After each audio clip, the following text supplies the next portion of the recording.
Olá, meus amados irmãos, que alegria estarmos juntos nesta quarta-feira para celebrar e adorar ao Senhor nosso Deus, que é digno de todo o nosso louvor, digno da nossa adoração. Nossas atividades presenciais estão suspensas por tempo indeterminado, mas graças a Deus continuamos seguindo a Jesus, servindo ao Senhor nosso Deus. Ele é digno do nosso louvor, é digno da nossa adoração e graças a Deus que podemos nos unir através da internet, através da rádio e continuar adorando, celebrando e servindo ao Senhor nosso Deus. Acompanhe-nos, portanto, em nosso culto nesta noite. Una-se a nós nesta adoração, que o Pai encontre em mim, em você, em cada um de nós, os adoradores que Ele está procurando. Que a graça e a paz do nosso Deus continuem abundantes sobre a nossa querida Igreja Batista da Capunga, sobre as suas congregações, no Janga, em Nova Tiúma e em Areias, e sobre todas as famílias que fazem parte desta grande comunidade de fé, desta grande família de fé. Vamos orar, iniciando, portanto, o nosso culto. Feche os seus olhos e acompanhe-me nesta oração. Pai Celeste, muito obrigado, porque nesta noite Tu nos dás a alegria e a oportunidade, o privilégio de nos reunirmos para Te adorar. Recebe o culto que a Ti prestamos e venha ao encontro das nossas necessidades. Tu sabes exatamente quais são, o que nós precisamos receber de Ti nesta noite. Ministra aos nossos corações de acordo com a Tua vontade e também conforme as nossas necessidades. Ser exaltado, ser glorificado em cada ato deste culto é o que nós Te pedimos e Te suplicamos. Em nome de Jesus, nosso Senhor e Salvador. Amém e amém.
Neste momento de dedicação, gostaria de expressar a nossa gratidão a todos os irmãos, irmãs, famílias da nossa igreja que têm dedicado ao Senhor seus dízimos, suas ofertas através de transferências bancárias e encorajamos a todos a fazerem o mesmo.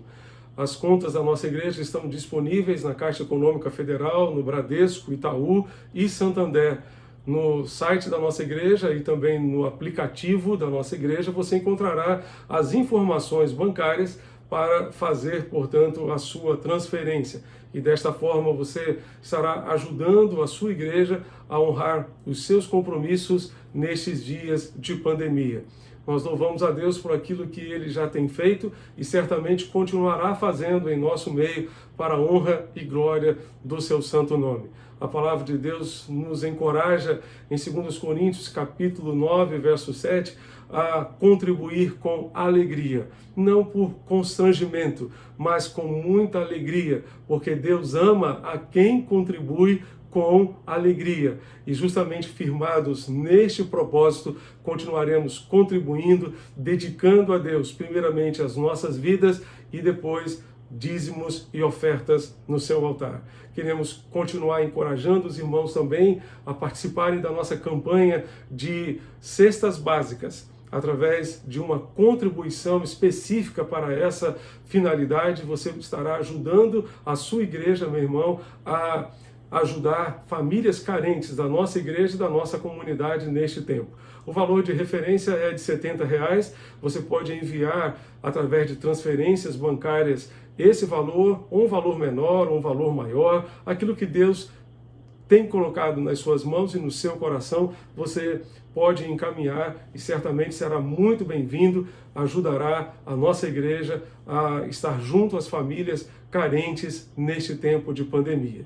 Vamos continuar firmes, dedicando nossas vidas ao Senhor, confiando no Deus de toda a provisão, no Deus que supre cada uma das nossas necessidades e continuará suprindo as necessidades das famílias da nossa igreja e da nossa igreja também. Encerrando o nosso momento de dedicação, gostaria de convidá-los para mais um momento de oração. Fechemos nossos olhos e busquemos ao nosso Deus em oração. Pai Celeste, Deus bendito, nós te bendizemos pela dedicação e pela fidelidade de tantos irmãos que ao longo desta semana, deste mês, estão consagrando ao Senhor dízimos e ofertas, estão consagrando ao Senhor as suas próprias vidas. Nós te bendizemos e te glorificamos.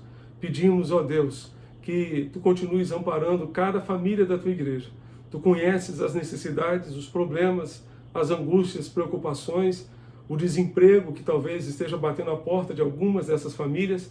Pedimos, ó Deus, supre as suas necessidades e manifesta o teu poder, a tua glória, que cada família possa ver, ó Deus, a tua graça sendo manifesta nas suas contas, na sua despensa, ó Deus, em tudo aquilo que precisam para a sua subsistência nestes dias de pandemia.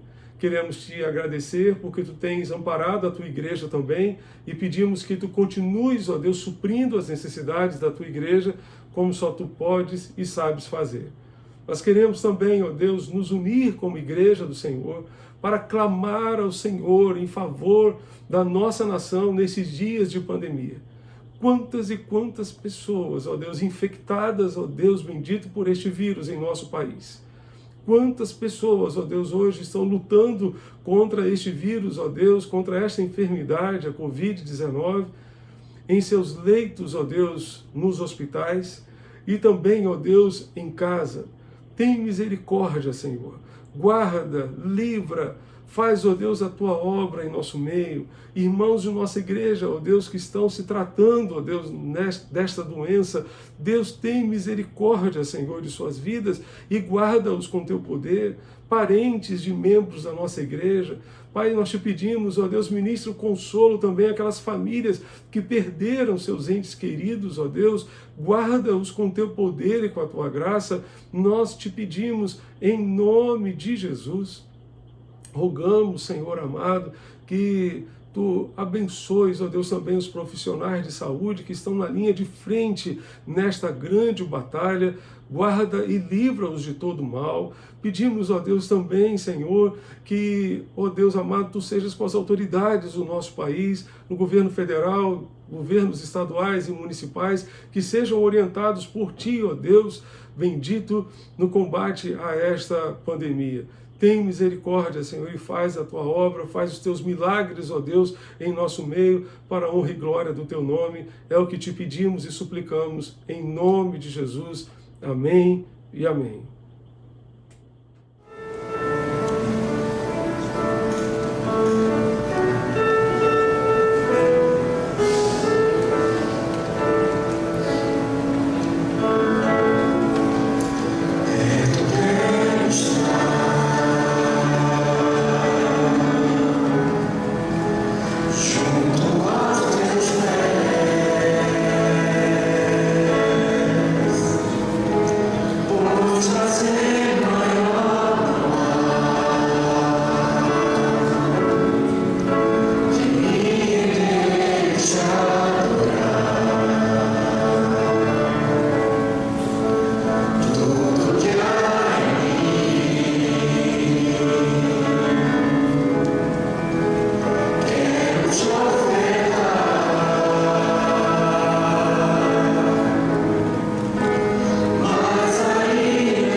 Em nossa reflexão de hoje, gostaria de retornar ao Sermão do Monte e de maneira mais específica à oração do Pai Nosso.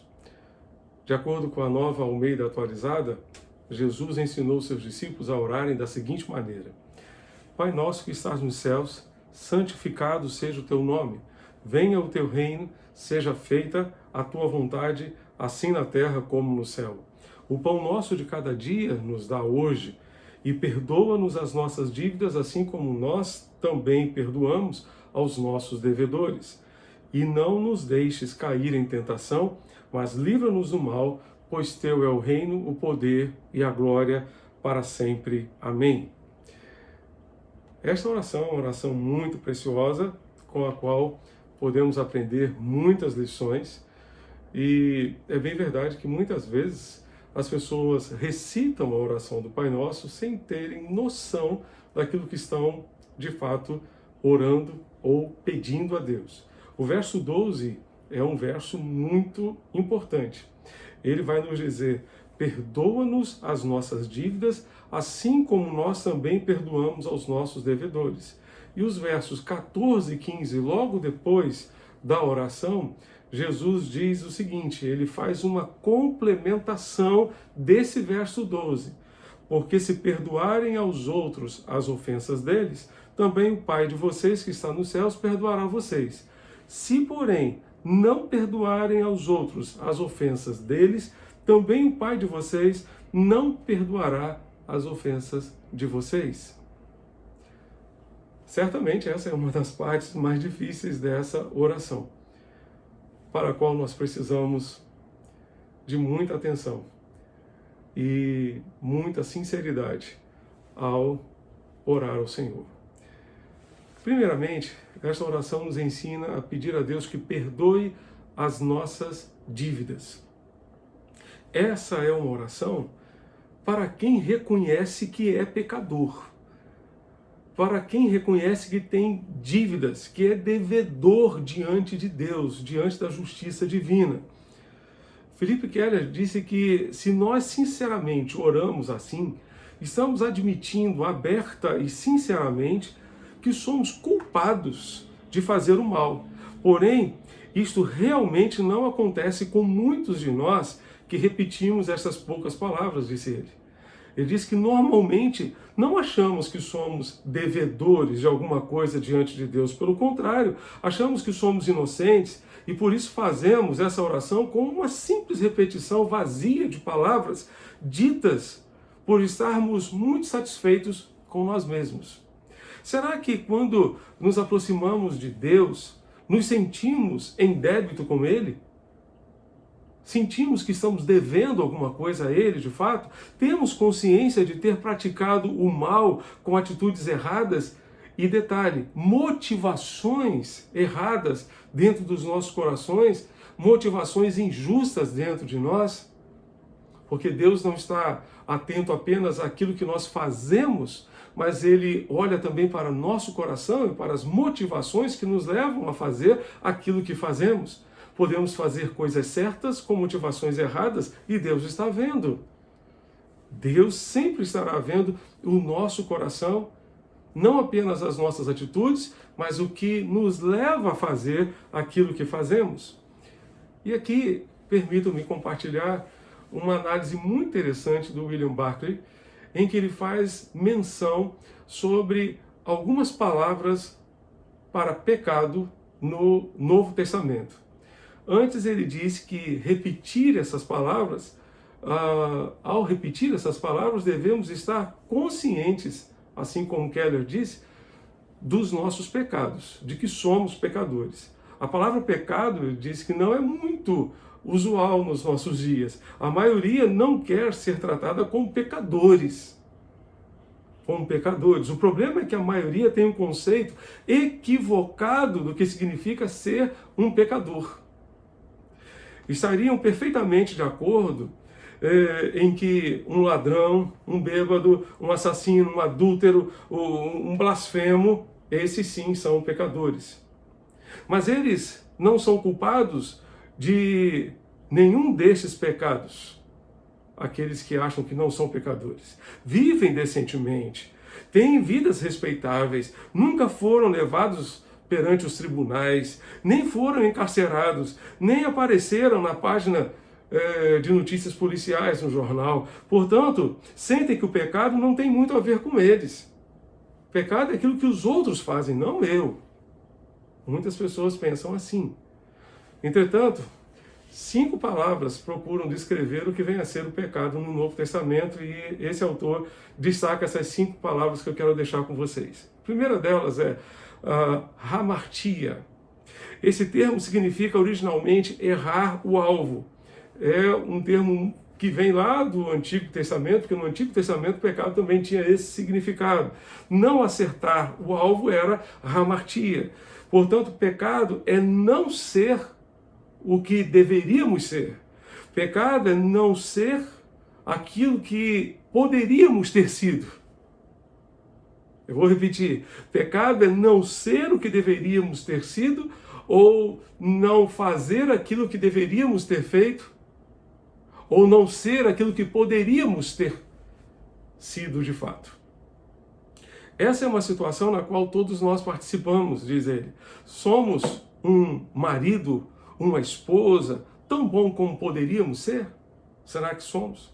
Somos um filho tão bom, ou uma filha tão boa como poderíamos ser?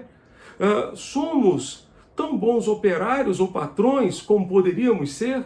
Existe alguém que se atreva a pretender que é tudo o que pode ser, ou que poderia ser, ou que tem feito tudo que estava ao alcance das suas possibilidades, quando nos damos conta de que pecado significa não ter atingido o alvo original de Deus para nós, não ter chegado a ser tudo que poderíamos ter sido, fica evidente que todos nós somos pecadores. Mas essa é só uma palavra para pecado no Novo Testamento. A segunda é parabases, que literalmente significa cruzar o outro lado, avançar além do limite, passar do seu limite para um outro.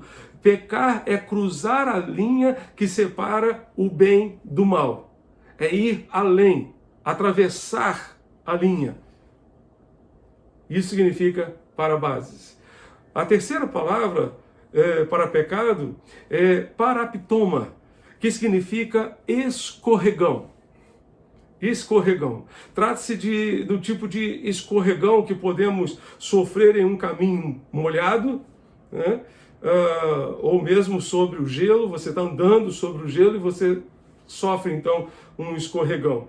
Diferente da palavra anterior, parabase, em que a pessoa atravessa a cerca, vai além da sua linha delimitadora, essa palavra não descreve algo intencional, algo tão deliberado. Às vezes dissemos que nos escapou uma palavra e falamos o que não deveríamos ter falado. Escapou um gesto, uma ação ou até mesmo uma reação incontida. Muitas vezes nos sentimos arrastados por um impulso ou uma paixão que se apossou momentaneamente de nós e nos fez perder o nosso domínio próprio. Isso é o que significa paraptoma. A quarta palavra significa anomia. É a palavra anomia, que significa agir fora da lei. Agir fora da lei. Trata-se do pecado de quem conhece o bem, entretanto faz a opção pelo mal. Entretanto, deliberadamente faz o mal. O pecado de quem conhece a lei, mas deliberadamente a ignora e faz aquilo que realmente deseja fazer no seu coração, ignora em sua ação e segue adiante. A quinta palavra, que significa pecado no Novo Testamento, é ofeilema. A palavra que aparece aqui na oração do Pai Nosso. É essa palavra, que significa dívida. Significa não pagar o que se deve, deixar de cumprir um dever. Se há, ou melhor, não há quem possa dizer que em sua vida cumpriu de maneira perfeita todos os deveres para com o seu próximo e para com Deus. Não existe ser humano que tenha chegado a esse ponto, que tenha conseguido cumprir todos os seus deveres para com Deus e para com o próximo. Quando examinamos de perto o significado da palavra pecado, damos-nos conta de que é uma enfermidade universal, pior do que o coronavírus, da qual participam todos os seres humanos. Todas as pessoas. É muito possível que na mesma pessoa se deem a respeitabilidade exterior aos olhos dos homens e a pecaminosidade interior perante Deus. Ou seja, é possível que uma pessoa seja muito respeitada diante das pessoas, seja a tal diante das pessoas. Isso pode acontecer dentro da igreja, pode acontecer no local de trabalho, pode acontecer perante a família, pode acontecer. Mas diante de Deus, a pecaminosidade interior está destruindo o seu relacionamento com Deus. Todos os seres humanos, sem exceção, precisam repetir esta oração com sinceridade e profundidade no seu coração. Perdoa as nossas dívidas, assim como nós perdoamos os nossos devedores. Perdoa as nossas dívidas. William Hendriksen faz uma observação muito interessante. Ele faz uma pergunta e, ao mesmo tempo, ele faz uma resposta, apresenta a resposta. Ele diz, admitido que pecamos, por que deveríamos ainda orar pedindo perdão, uma vez que a expiação de Cristo já nos purificou e nos justificou de todo o pecado, uma vez para sempre lá na cruz? Se somos ou se fomos perdoados uma vez por todas lá na cruz, por que então devemos continuamente pedir ao Pai, perdoa-nos? A resposta é a seguinte: é verdade que a base do nosso perdão diário foi estabelecida uma vez por todas por meio da obra expiatória de Cristo ali na cruz. Não é necessário acrescentar nada disso e nem é possível acrescentar nada àquilo que Cristo já fez ali na cruz por nós. Porém, essa purificação total e objetiva precisa de aplicação diária, pela simples razão que nós pecamos todos os dias. Que somos falíveis todos os dias. A súplica por perdão subentende que o suplicante reconhece que não existe outro método pelo qual a sua dívida seja cancelada, portanto, é a súplica da graça. É alguém que pede pela graça de Deus. Perdoa-nos, Senhor. Perdoa-nos. Paulo, escrevendo aos Romanos, capítulo 3, verso 23, ele nos diz que todos pecaram e destituídos estão da glória de Deus. Isso inclui cada ser humano, cada um de nós. Então, pedir perdão a Deus é uma oração de quem reconhece que é pecador, que está em dívida com Deus, que está em falta com Deus. Primeira carta de João, capítulo 1, versos 8 a 10. Você pode abrir a sua Bíblia. 1 de João, capítulo 1, versos 8 a 10. A Bíblia vai dizer: se dissermos que não temos nenhum pecado, a nós mesmos enganamos e a verdade não está em nós. Se confessarmos os nossos pecados, Ele é fiel e justo para nos perdoar os pecados e nos purificar de toda injustiça. E o verso 10 completa: se dissermos que não temos pecado, fazemos dele um mentiroso e a sua palavra não está em nós. Se não reconhecermos os nossos pecados, se não nos reconhecermos como pecadores, o que estamos fazendo é dizer que Deus é mentiroso. E a verdade, como disse João, não está em nós, porque somos pecadores. Somos pecadores. E se confessarmos os nossos pecados, Ele é fiel e justo para nos perdoar os pecados e nos purificar de toda injustiça. Esses textos apelam para a realidade de que nós somos pecadores e precisamos do perdão de Deus. Isso parece óbvio que somos pecadores, mas nem sempre o nosso óbvio é tão óbvio assim. Muitas vezes erramos justamente naquilo que é óbvio, naquilo que nos parece ser óbvio. Keller nos diz que compreender isto é sentir uma profunda necessidade do perdão de Deus. Compreender isto é buscar a reconciliação com Deus agora e sempre. Cristo nos convida a admitirmos nossas falhas e a necessidade de perdão. Ele exige de nós nada mais do que a sincera repreensão do nosso orgulho e a simples busca da nossa reconciliação com Deus, o nosso Pai, Pai que nos ama e está ansioso para nos conceder o perdão quando o buscamos. O nosso orgulho nos impede de reconhecer as nossas dívidas perante os outros e perante Deus. O orgulho venda os nossos olhos, amados, para a realidade da nossa vida diante de Deus e diante dos outros. O orgulho nos impede de ver os nossos erros, só enxergamos os erros dos outros. Ele nos faz ver o cisco que está no olho do próximo e nos impede de ver a trave que está no nosso próprio olho. Isso é o que o orgulho faz com a gente.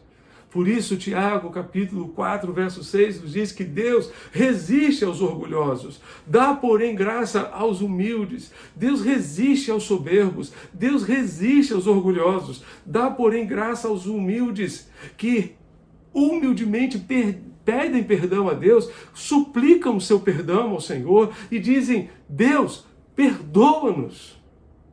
Perdoa-nos. Que Deus tenha misericórdia de nós e nos dê corações quebrantados e humildes para reconhecer os nossos erros.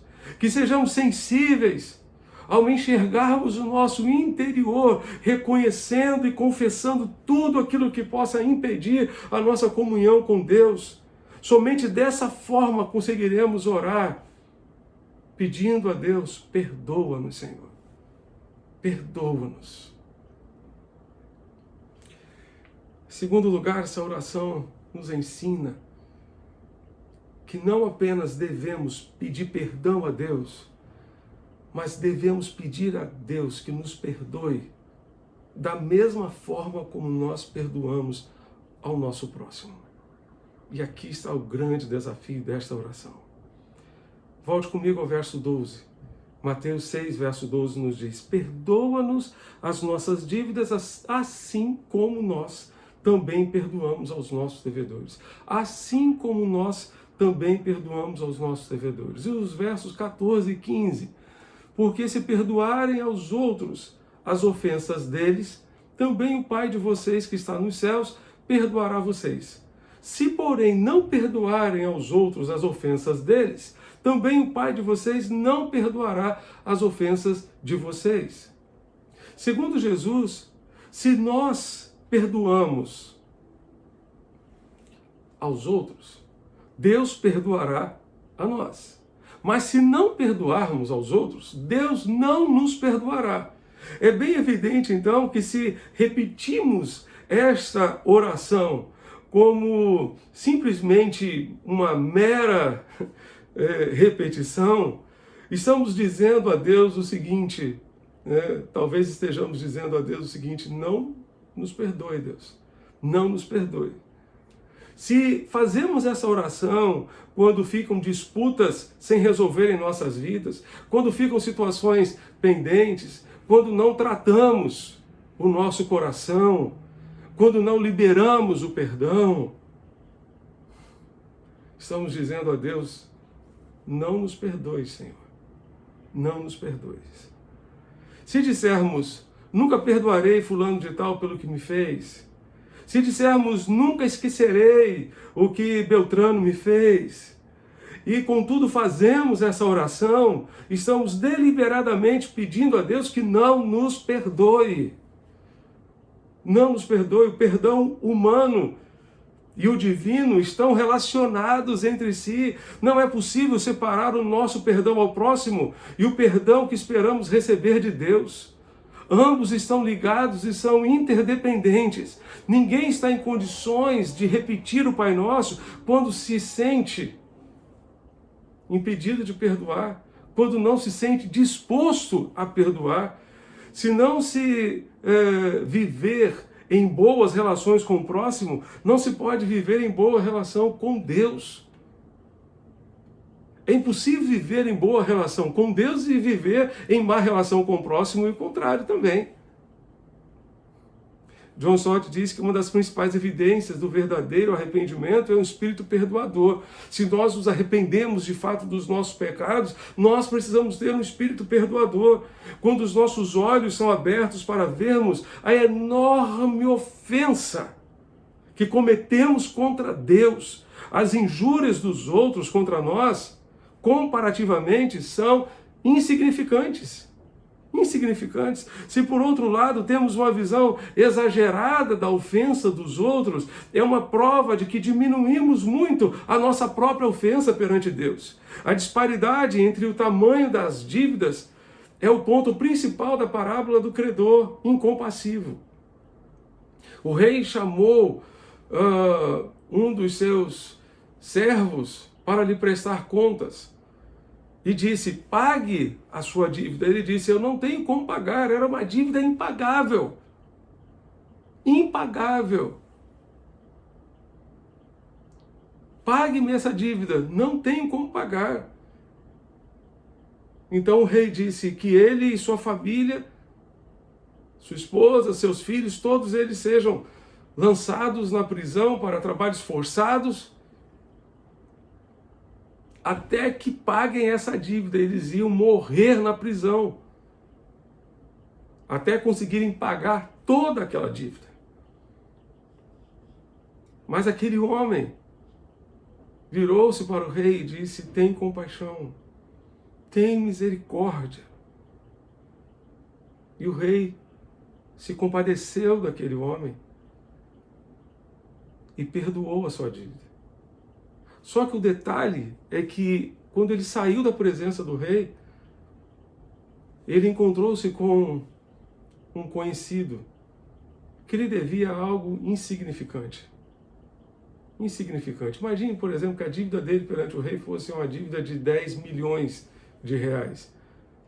Ele saiu da presença do rei com a sua dívida paga, perdoada, quitada, aí encontrou-se com um amigo que lhe devia 100 reais. Veja a diferença. Esse é o disparate entre a nossa ofensa para com Deus e aquilo que as pessoas nos fazem. Alguém que lhe devia 100 reais. Ele espancou aquele homem, ele segurou aquele homem pelo colarinho e disse: pague-me esses 100 reais, pague-me aquilo que você está me devendo. E logo foram avisar ao rei: o senhor não perdoou aquele homem? A sua dívida? Sim, perdoei. Pois é, mas ele não perdoou o seu próximo. Ele não teve o mesmo coração compassivo para com o seu próximo. Meus amados, Tiago, capítulo 2, nos diz que a misericórdia triunfa sobre o juízo. Guarde essa palavra. A misericórdia triunfa sobre o juízo. Mas o juízo será sem misericórdia para quem não usou de misericórdia. O juízo será sem misericórdia para quem não usou de misericórdia. A conclusão do rei para aquele homem foi: perdoei-te aquela dívida toda, que era imensa. Não devias tu igualmente compadecer-se do teu conservo, como também eu me compadeci de ti? O que essa parábola está dizendo para a gente aqui Deus está nos dizendo: vocês não deveriam se compadecer dos outros como eu me compadeci de vocês?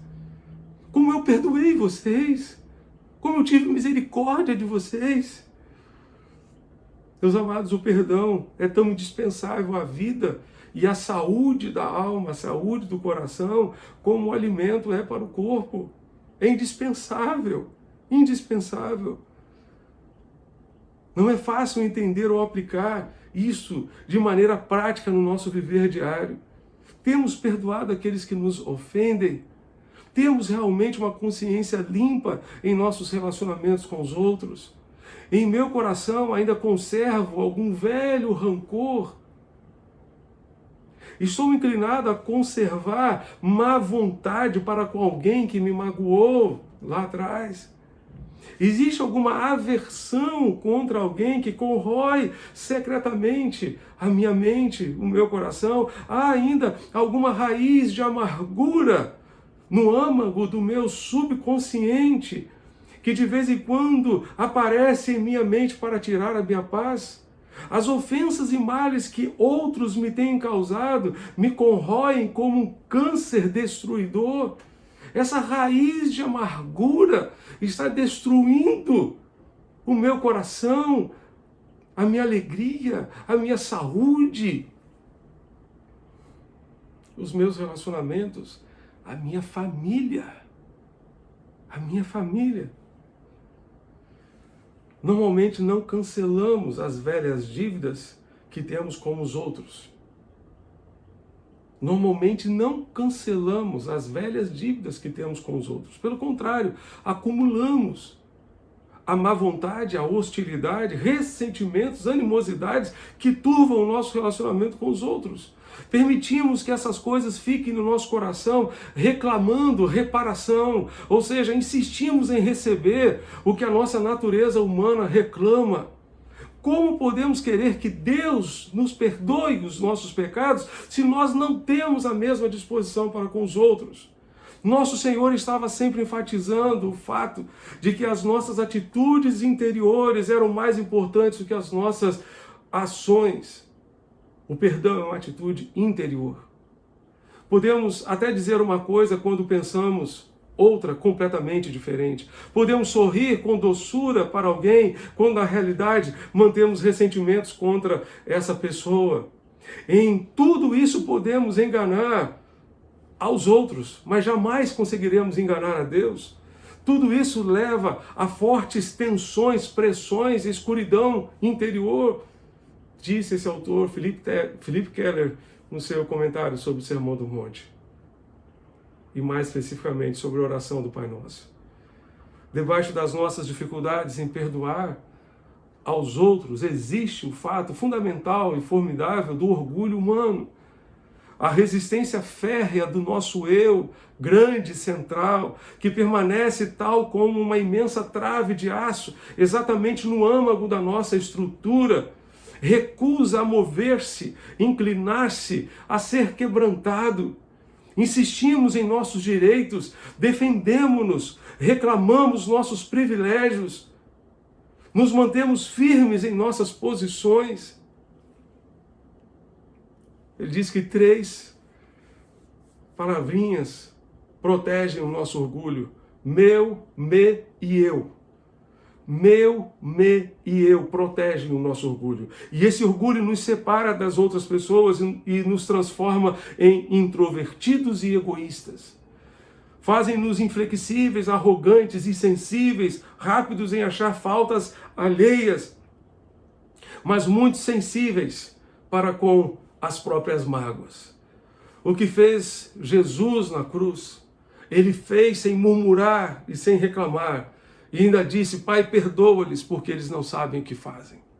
Se Cristo tivesse insistido nos seus direitos, se tivesse levado a mal todas as acusações improcedentes contra a sua pessoa, como geralmente fazemos, não teria havido a cruz, nenhum sacrifício próprio a nosso favor, nenhum perdão pelas nossas faltas e nenhuma reconciliação com Deus, o nosso Pai, teria acontecido. Martin Lloyd-Jones diz que sempre que me encontro diante de Deus e compreendo algo do que o meu bendito Senhor fez por mim no Calvário, estou pronto para perdoar qualquer pessoa. Quando nós nos encontramos com Deus e olhamos para a cruz, olhamos para o Calvário, temos sempre melhores condições de perdoar os outros. E se estamos com dificuldade para perdoar alguém, o que precisamos fazer é subir o Calvário pela fé. Se nos colocarmos ao pé da cruz de Cristo, nós ouviremos a palavra que vem da cruz dizer: perdoe, perdoe, perdoe. Jaime Kemp lembra que o perdão de Deus custou o seu único filho. O perdão de Deus custou o seu único filho. O seu perdão vai custar o seu orgulho. Vai custar o seu orgulho. David Jeremias disse que Certa vez, 2 homens estavam viajando pela floresta de Myanmar, antiga Birmânia, e ficaram cheios de sanguessugas. E um disse ao outro: você precisa de um banho de bálsamo urgente. Nós vamos tomar um banho de bálsamo porque o bálsamo vai fazer soltar essas sanguessugas do nosso corpo. Ficar de molho na banheira faz com que as sanguessugas soltem as ventosas e faz com que a pessoa fique livre delas. O ressentimento profundo é uma sanguessuga que se agarra ao coração e suga a alegria de viver, suga a realização pessoal, suga a saúde do coração, do corpo, suga os relacionamentos em família e até mesmo fora da família, suga as nossas energias. Mas há um remédio. O remédio é banhar-se no bálsamo da graça de Deus, é banhar-se no bálsamo da exuberante graça de Deus, é essa graça que arranca as sanguessugas do ressentimento, da amargura, das mágoas que estão minando você, minando o seu relacionamento, minando a sua família. Essa é a graça que cura, que restaura os relacionamentos, restaura a família. Abrace essa graça que está ao seu alcance em Jesus. Deixe o Senhor ministrar essa graça ao seu coração e à sua família. Você viverá a diferença. Você verá a diferença e glorificará a Deus pela sua obra na sua vida, no seu coração e na sua família. Tiago capítulo 5, verso 16, é um texto muito interessante, onde normalmente nós decoramos uma parte e esquecemos a outra. Esse texto diz que a oração do justo pode muito em seus efeitos. Amém? A oração do justo pode muito em seus efeitos. Antes, entretanto, esse mesmo verso diz: confessem os seus pecados uns aos outros e orem uns pelos outros para que vocês sejam curados. Confessem os seus pecados uns aos outros e orem uns pelos outros para que vocês sejam curados. O pecado sempre será, via de regra, uma ofensa para com Deus. Sempre será uma ofensa para com Deus. Mas ele poderá também ser uma ofensa para com outra pessoa. E se nós ofendemos uma outra pessoa, precisamos confessar os nossos pecados não somente a Deus, mas a essa pessoa também. Confessem os seus pecados uns aos outros e orem uns pelos outros. Dessa forma vocês serão curados, disse Tiago. Aí ele termina dizendo: a súplica de um justo pode muito em seus efeitos. O autor aos Hebreus, no capítulo 2, versos 14 e 15, nos encoraja: procurai viver em paz com todos, e a santificação sem a qual ninguém verá o Senhor. Cuidado para que ninguém se abstenha da graça de Deus. Que nenhuma raiz de amargura brotando vos perturbe e muitos sejam contaminados por ela, por meio dela. Não se prive da graça de Deus. Não se abstenha da graça de Deus. A graça de Deus é esse bálsamo que arranca a sanguessuga do ressentimento, que não larga o seu pensamento, não larga o seu coração e está destruindo a sua saúde emocional e física também. Não se prive da graça. Não se prive da graça. Deixe a graça de Deus arrancar essa raiz de amargura e limpar completamente o seu coração. Meus amados, se o pecado é comparado a uma dívida, podemos estar seguros que Deus, na sua infinita misericórdia, perdoa as nossas dívidas. Colossenses capítulo 2 nos garante que Jesus cravou todo o escrito de dívida que havia contra nós lá na cruz. Fomos perdoados. Fomos perdoados pela obra de Jesus ali na cruz. Quando Deus perdoa o pecado, Ele cancela a penalidade e anula a acusação que há contra nós. Deus lança os nossos pecados nas profundezas do mar. Dos vossos pecados não me lembrarei mais, diz o Senhor. Qualquer pessoa que se dirige ao Pai Celeste em uma atitude de genuína contrição estará segura de achar o perdão para os seus pecados. Essa foi a recepção que o pai deu ao filho pródigo quando ele retornou para casa. Um abraço, um beijo, um perdão e a restauração da sua vida. Esse mesmo sentimento, essa mesma disposição precisamos ter para com o nosso próximo. Assim como Deus nos abraçou, assim como Ele nos perdoou, assim como Ele nos restaurou e nos restituiu aquilo que havíamos perdido, assim como Ele perdoou a nossa dívida, devemos fazer o mesmo para com aqueles que nos ofendem. De outra forma, seremos infelizes, carregando mágoas e ressentimentos que destruirão a nossa vida e o nosso coração. Que Deus tenha misericórdia de nós, limpe os nossos corações. Que Deus nos ajude a perdoar da mesma forma como somos perdoados por Ele. Isso é difícil? Sim, é difícil para todo ser humano. Mas é o que Deus espera de cada um de nós. E por isso poderemos orar com o coração tranquilo e em paz. Perdoa-nos as nossas dívidas, assim como nós perdoamos aos nossos devedores. Deus pode perdoar você da mesma forma como você perdoa ou como você tem perdoado aos seus devedores. Deus pode ouvir essa oração. Se Ele ouvir a sua oração, você certamente estará perdoado de todos os seus pecados. Que o Senhor, para tanto, tenha misericórdia de nós e nos ajude.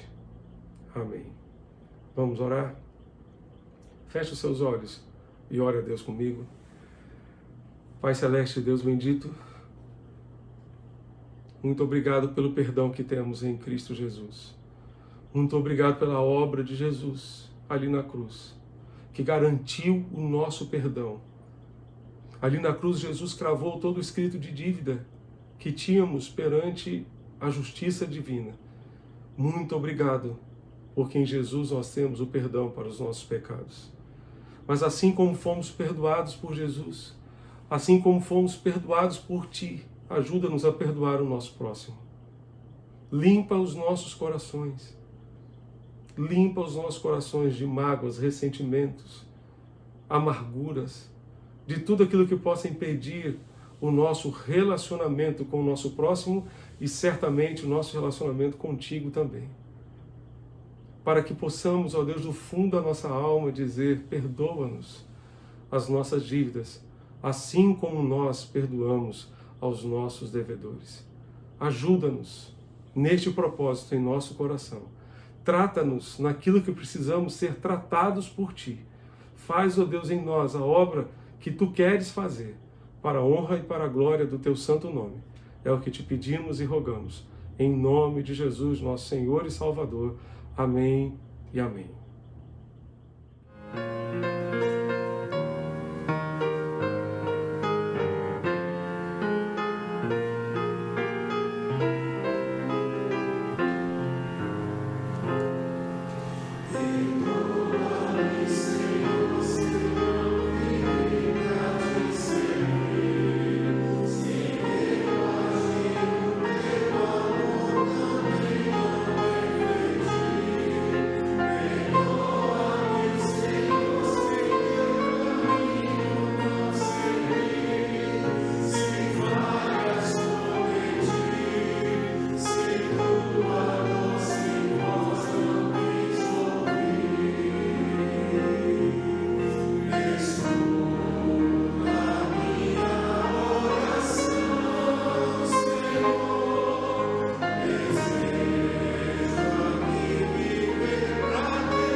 Estamos chegando ao final de mais um culto de louvor e adoração ao Senhor.